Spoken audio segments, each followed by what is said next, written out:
Испорачали Франција нов сет барање како предуслов за мајскиот самит во Загреб за земјава да добие датум за преговори, добро организирани избори, носење на законот за јавно обвинителство, но и борба против корупцијата.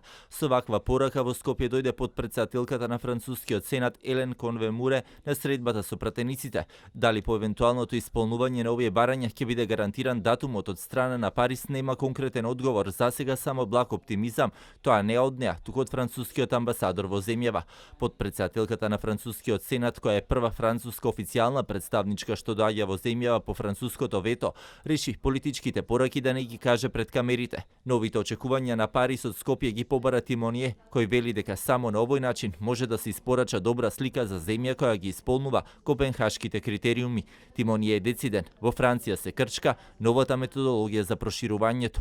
D'abord accomplir de bonnes élections. Ке ви кажам дека најпрвин треба да се организираат добри избори, односно да се продолжи во континуитет добивањето на позитивните извештаи од ОПСЕ за организирањето на изборите, но исто така и избирачкиот процес да биде зајакната и со тоа ќе се испорача добра слика за Северна Македонија, дека е демократска земја, но исто така и дека ги исполнува сите копенхашки критериуми, но исто така и да се договорат за поуспешна борба против корупцијата, поеднакво судство кое што поуспешно ќе се справува со корупцијата. Каков ќе биде планот на официјален Париз за европската иднина на Западен Балкан, се очекува да се знае во наредните месеци. Дека Франција работи на ревизија, им порачала на народните избраници со кои се сретна заменичката председателка на францускиот парламент, но без детали што тоа ќе значи за Македонија. Полноправното членство за нашата држава нема алтернатива, ни во формална, ни во суштинска смисла, и дека транзицискиот период,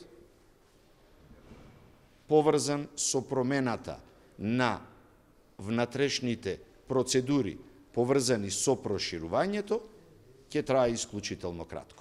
Тоа што можам да го заклучам е дека и во самата Франција, па и во самата Европска Унија, нема се уште дефиниран заеднички концепт за тоа како треба да изгледа проширувањето во иднина. И се надеваме дека во текот на хрватското председателство земјите членки на Европската Унија ќе имаат одредена реална понуда за концептот на проширување.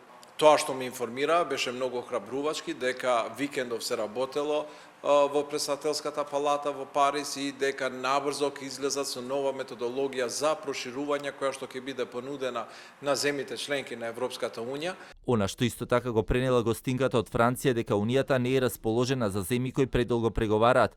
Посочена била Турција како пример, но и дека се потребни сериозни чекори за земјите од Балканот. Освен Македонија, новиот план за Европа го чекаат и европските лидери кои беа за земјава да почне преговори со Унијата.